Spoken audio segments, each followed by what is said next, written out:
வணக்க மக்களே, நான் தான் உங்க ஜாக்சன். இந்த வீடியோவில் ஆர்பிஐயோட மானிட்டரி பாலிசினா என்னன்னு எக்ஸ்பிளனேஷன் பார்க்க போகிறோம். முன்னாடி வர ஷார்ட்ஸில் உங்களுக்கு மானிட்டரி பாலிசியில் உள்ள அந்த repo, reverse repo, percentage, interest percentage மட்டும் சொல்லியிருப்பேன். பட் இந்த வீடியோவில் மானிட்டரி பாலிசினா என்ன, அதனால் என்ன நடக்குது நம்ம நாட்டில், ஆர்பிஐ அந்த மானிட்டரி பாலிசின்ற டூலை வச்சு என்ன பண்ணுறாங்க அப்படின்றத அந்த வீடியோவில் சொல்ல போகிறேன். அதுக்கு முன்னாடி உங்களுக்கு நம்ம பேங்க் எக்ஸாம் கிளியர் பண்ணணும், அதுக்கான மெட்டீரியல்ஸ் A to Z வேணும்னா நம்ம ராயல் பாஸ் பர்ச்சேஸ் பண்ணிக்கோங்க. 789 ருபீஸ்க்கு ஆஃபர் போட்டிருக்கோம். அதுக்கான பர்ச்சேஸ் பண்ணுற லிங்க் டிஸ்கிரிப்ஷனில் இருக்குது, பர்ச்சேஸ் பண்ணிக்கோங்க. டேரெக்டாக வெப்சைட்லேயே போய் பர்ச்சேஸ் பண்ணிக்கலாம். மானிட்டரி பாலிசி அப்படின்னா என்ன அப்படின்னு பார்த்தீங்கன்னா, நம்ம நாட்டில் உள்ள சரிங்களா பணப்புழக்கத்தை கண்ட்ரோல் பண்ணுறதுக்கும், டு கண்ட்ரோல் இன்ஃப்ளேஷன் என்னன்னு தனியாகவே வீடியோ போடுறேன். இந்த பணவீக்கம், இன்ஃப்ளேஷன்னா பணவீக்கம்னு சொல்லுவாங்க. அந்த பணவீக்கத்தை கண்ட்ரோல் பண்ணி மேனேஜ் பண்ணுறதுக்கும், அப்புறம் பார்த்திங்கன்னா ஒரு ப்ரைஸ் ஸ்டெபிலிட்டியை மெயின்டைன் பண்ணுறதுக்கும் இந்த ஆர்பிஐ யூஸ் பண்ணக்கூடிய டூல் தான் இந்த மானிட்டரி பாலிசி. இந்த மானிட்டரி பாலிசி பார்த்திங்கன்னா இந்த பணம் அந்த கண்ட்ரோல் இன்ஃப்ளேஷன் பண்ணுறதுக்கு, பணப்புழக்கத்தை ஸ்டேபிள் பண்ணுறதுக்கு பார்த்தீங்கன்னா ஒரு கமிட்டி ஃபார்ம் பண்ணாங்க.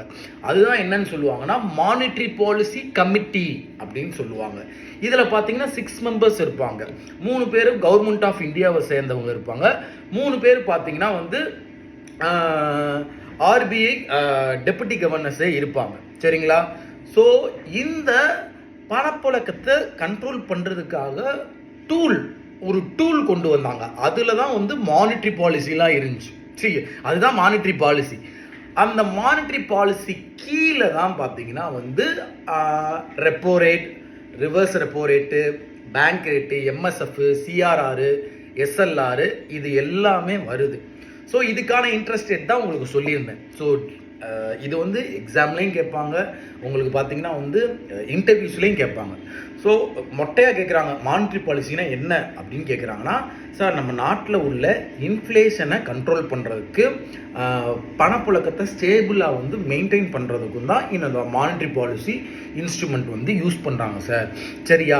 அந்த இன்ஸ்ட்ருமெண்ட் என்னென்னு பார்த்தீங்கன்னா, ரெப்போ ரேட் பார்த்தீங்கன்னா அதோட interest rate 5.5%, reverse repo rate 3.35%, MSF பார்த்தீங்கன்னா 5.75%, பேங்க் ரேட் பார்த்தீங்கன்னா 5.75%, CRR பார்த்தீங்கன்னா 3.25%, SLR பார்த்தீங்கன்னா 18%, இப்படின்ற விஷயத்தை நீங்கள் சொல்லலாம். ஸோ இதுதான் monetary policy to control inflation. சரிங்களா? உங்களுக்கு விடைபெறுவது உங்கள் ஜாக்சன். 10